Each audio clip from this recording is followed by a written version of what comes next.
Hello, fellow Rotarians. President Minot asked me to make a video to describe the structure of our club and its boards. Why me, you may ask?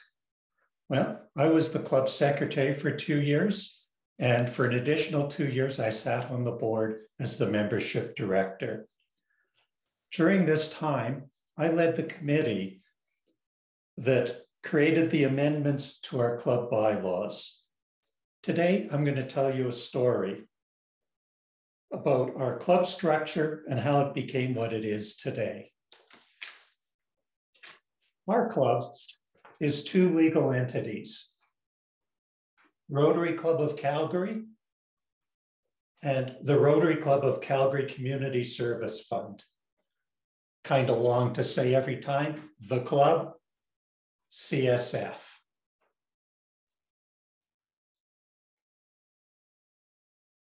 Both of these legal entities are registered with the Societies Act of Alberta. The club is registered as a service club. CSF is registered as a charitable trust.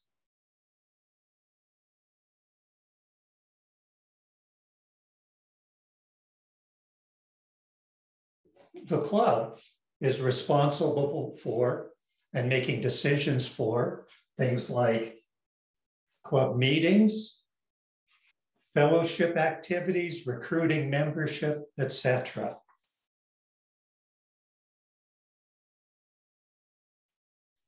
CSF not only is a charitable trust registered with the Alberta Government Societies Act, it is also registered with CRA, Canada Revenue Agency, as a charity.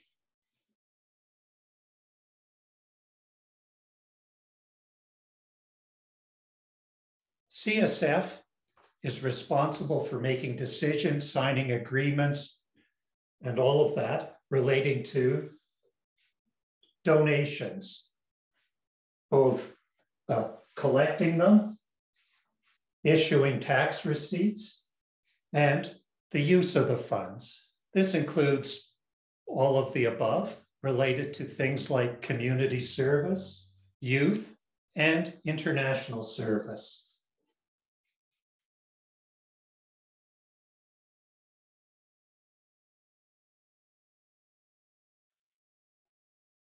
A few years ago, we were audited by CRA. Well, the good news is we were keeping our books, our accounts, our financial statements very separated between the 2 entities. There were a couple minor procedural items that they commented on and asked us to change. The big issues that they had were around the way we had our board structures structured and how we were carrying out business as a board.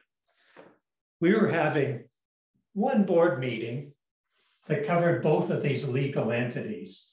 So we were going back and forth in discussing things, switching between club business, the charitable trust business.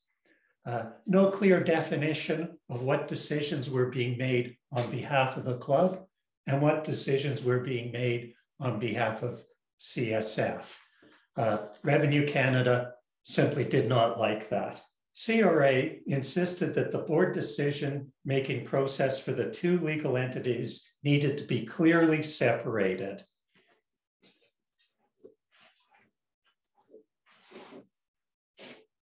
They said we needed to have not one board meeting that meandered back and forth. We needed to hold 2 separate board meetings, one for the club and one for CSF. In each of these meetings, separate agendas, separate minutes, very clear separate decisions being made around club business and our charitable trust business.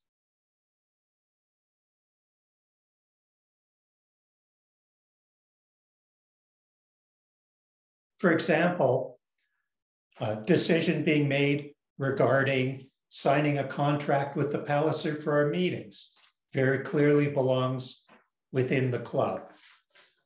How we use the funds that we have collected very clear as a registered charity, very clearly belong within the CSF board's responsibilities. Having said that, that doesn't mean that the club cannot conduct fundraising. For example, the club could, if it wanted, conduct a 50-50 raffle with AGLC approval, as long as there are no charitable donations receipts issued and the funds are being used for maintaining the club. The next big issue that CRA had was with our board structure. What we had effectively was one board, executives and directors, that managed both sides of the business. CRA said, no, you need two independent boards. One responsible for the club, whose primarily obligation is to the well-being of the club. The second board, being a board of trustees rather than a board of directors. They also said there is no reason why all of these executives and directors couldn't sit on the board of trustees. The but was that we also needed at least three independent trustees whose only obligation and only concern was the well-being of the community service fund.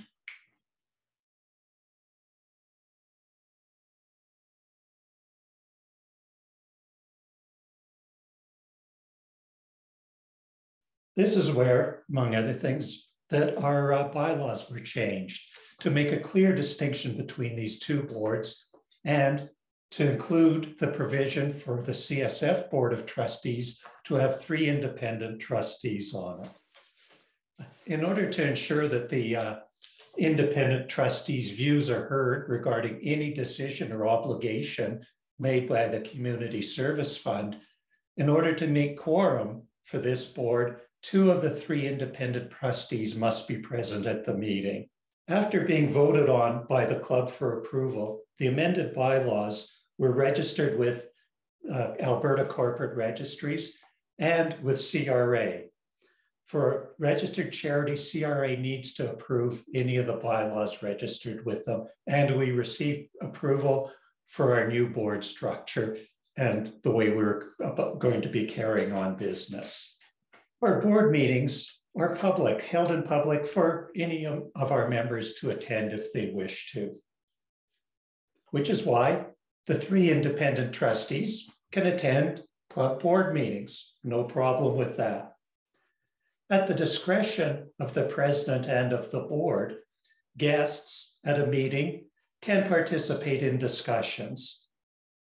When the meetings were split, and originally we had one combined meeting, it was strongly felt by the board at the time that the views of these three independent trustees were important for the well-being of the club. And so a standing decision was made by the board of the day to include the three independent trustees in all club board discussions. Like any other guests, the trustees cannot vote on matters of the club board. They can attend, at the board's discretion, be involved in discussions. They cannot vote. A quick recap. Our club is two legal entities, Rotary Club of Calgary. You'll note there's actually no "the" in front of it. That's the way it was registered way back when. And the Rotary Club of Calgary Community Service Fund.